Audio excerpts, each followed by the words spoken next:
Hello everyone, my name is Mr. Omega and welcome to the Retro Zone. In this episode of the Retro Zone we'll be taking a look at Zombies Ate My Neighbors, released in 1993.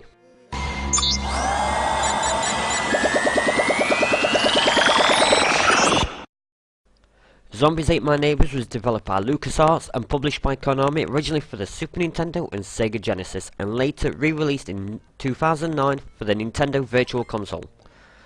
Now, Zombies Ate My Neighbors is a two-player co-op run-and-gun game where the protagonists, Zeke and Julie, have to save their neighbors from monsters. The monsters is inspired by many well-known horror names. They include zombies, aliens, werewolves, lagoon monsters, and even planet pods from the Invasion of the Body Snatchers. Now, Zombies Ate My Neighbors is pretty much crams as much as possible into the game.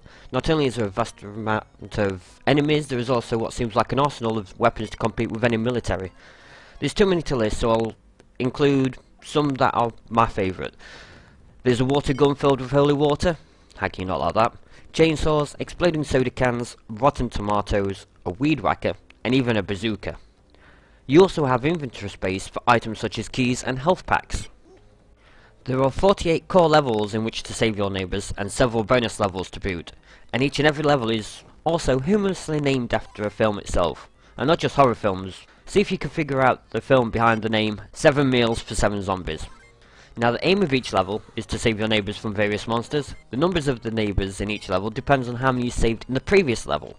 The game gives you the ability to form a strategy, and you can go through the missions pretty quickly by only saving a handful of neighbours.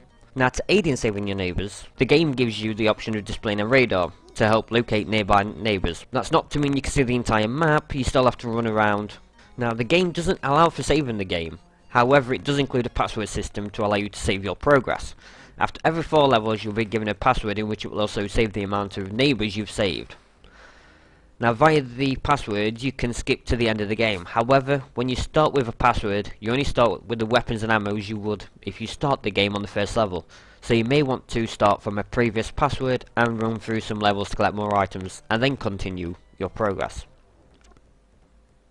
The game was originally going to be named Monsters, however at the time there was a television show already using that name, and with LucasArts being all about expanding the brands beyond the original medium, they went with a more original title.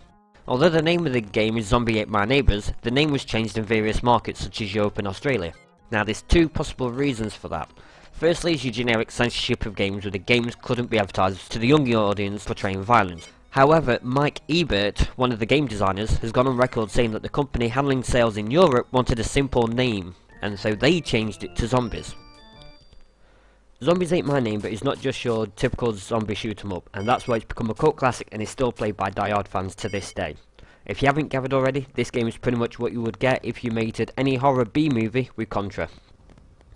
This game keeps you entertained for hours, not only with its ability to shoot various monsters, but formulating strategies to beat the game through all 55 levels.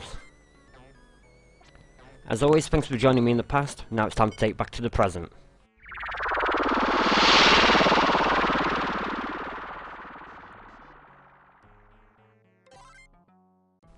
If you would like to see more from myself or the Generation Gamers game, click on the logos on the screen, or alternatively, go to our official websites.